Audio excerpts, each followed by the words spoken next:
Sawadee krap and welcome to Thailand News Today. Today coming to you from our sort of rooftop garden here above Bangkok. Let me tell you, it's really bright out here as I'm looking out towards a whole lot of white buildings which are covered in sunlight. So it's a bit difficult to do the program, but I thought it was a nice change getting out of the office. You can sort of hear the dull roar of the city there in the background. But it's great to be here for the last day of this week. I decide now to start doing some building next door. Anyway, we'll persist and let's get stuck into today's main news stories. Last month there was some 926 Twitter accounts closed down linked to the Royal Thai Army. Today it's been revealed that a private company appears to have been hired by the Royal Thai Army to spread pro-government propaganda. But Thailand's army chief is denying the claims and says the army never hired a company to spread pro-government propaganda through the over 900 Twitter accounts. Last month, Twitter announced that it had suspended the 926 accounts linked to the Royal Thai Army for violating the social media company's platform manipulation policies. A report by an independent cyber policy centre says the army used Twitter to cheerlead with pro-government propaganda. The report says the army used Twitter to criticise the now disbanded Future Forward Party and neutralise criticism after February's mass shooting where an army soldier killed 30 people and injured 57 others in Nakhon Ratchasima. The former Director General of the World Trade Organization, who is Thai, has issued a warning about Thailand reopening its borders too quickly. Supachai Panichaktai says COVID-19 is still very much a threat, pointing to other countries that appear trapped in a cycle of restrictions and lockdowns. He said that the cycle in many Western countries is not just damaging their economies, it's also leading to more infections and deaths and prolonging the time until the affected countries can restart their economies. He warns that reopening Thailand's borders too quickly could have long-term negative impacts on the kingdom. Within Thailand, there's a polarised view as to whether Thailand should be broadly reopening its borders or not.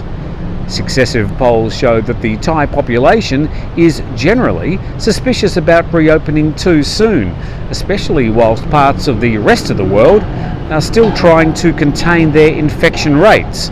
On the other hand, Thailand's tourism and hospitality industry has been decimated with millions unemployed. A new electric passenger boat service started operating on Bangkok's Klong Padung Kurung Kasem today. The Klong traverses the eastern side of Ratanakosin Island. The Thai PM launched the service at the Hua Lompong railway station pier this morning and was a passenger on the first boat ride. There's 7 electric fiberglass boats in the initial service, each carrying 30 passengers. The boats can run for 4 hours per charge at a speed of 10 to 15 kilometres an hour. That's quite fast for the canal. There's solar roof panels to help power the electric outboard motors. The new e-boats operate from 6 a.m. to 7 p.m, with a boat departing every 15 minutes. Good news, passengers can travel for free for the first 6 months of the new service. English skills in Thailand have dropped for the 3rd year in a row, with proficiency skills said to be very low. In the past year, Thailand's ranking dropped from 74 out of 100 to 89, according to the 2020 English Proficiency Index by EF Education First. The index is based on test results from 2.2 million adults from 100 countries and regions. Thailand scored 419 out of 800, which is considered very low.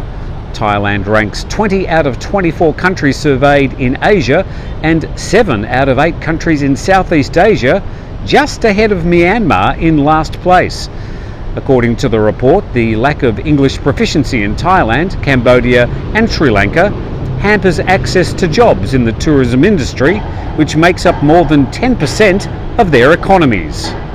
Well, probably not at the moment, but we get the idea. By the way, the Tiger is looking for a new staff member. We're looking for a vlogger, a news anchor, somebody who can come and host different programs. They've had all day to be doing that banging. They just decided to do it whilst I'm out here. I'm sure they said, oh, he's about to start. We'll start banging now. Anyway, if you are interested in applying for that job, there's a post on our Facebook page and also an article at thetiger.com, because we're wishing to expand our video credentials and provide more content for you. Now they stop. Anyway, it's been a great week, been a very busy week. Thank you for watching. We hope you have a fantastic weekend, and we look forward to seeing you next Monday.